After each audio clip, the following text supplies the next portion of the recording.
The story follows Waverly, a young woman who arrives in a quiet lakeside town to escape the noise and pressure of her life after losing her father and feeling completely lost about what direction she wants to take next.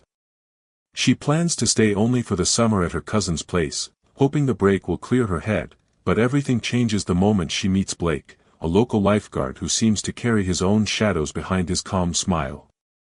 Their first meeting is clumsy and awkward, full of small misunderstandings that make Waverly feel out of place in the small community, but there's something warm about Blake that pulls her attention even when she tries to ignore it.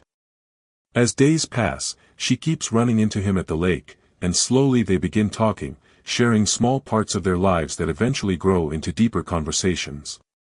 Waverly learns that Blake has been dealing with a complicated home life and responsibilities he never asked for, while Blake realizes Waverly isn't just a city girl looking for a vacation, but someone who's hurting quietly and pretending she's fine. Their moments together start feeling like a soft escape, like breath after being underwater too long.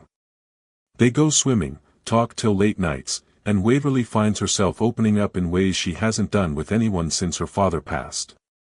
Her grief becomes lighter around Blake, and he finds comfort in her honesty, something he rarely receives at home. Their connection grows naturally, almost gently, like the calm waves of the lake they both keep coming back to, and without planning it, Waverly starts feeling like this strange town and this quiet boy might be exactly what she needed to understand herself again. But as their feelings deepen, real life begins pushing in from all sides, reminding Waverly that summer isn't forever and Blake that he has responsibilities he can't run from. Waverly starts worrying about the future, fearing that she might hurt Blake if she leaves, while Blake fears he'll lose something precious just when he's finally found some happiness. Their fears create moments of silence, small arguments and misunderstandings that shake their growing bond.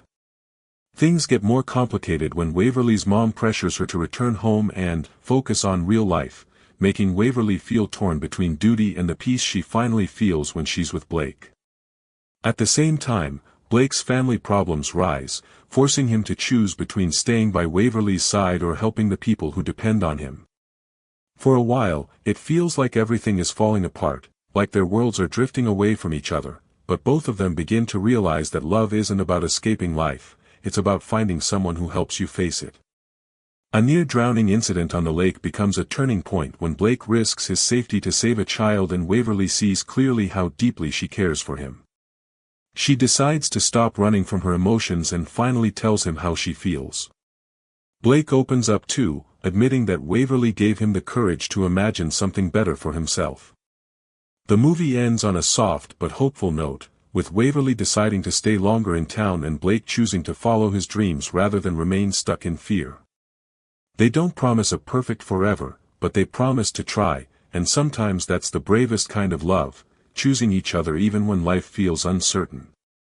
Float becomes a story about healing, connection, and finding the courage to let someone in when your heart has been holding its breath for too long.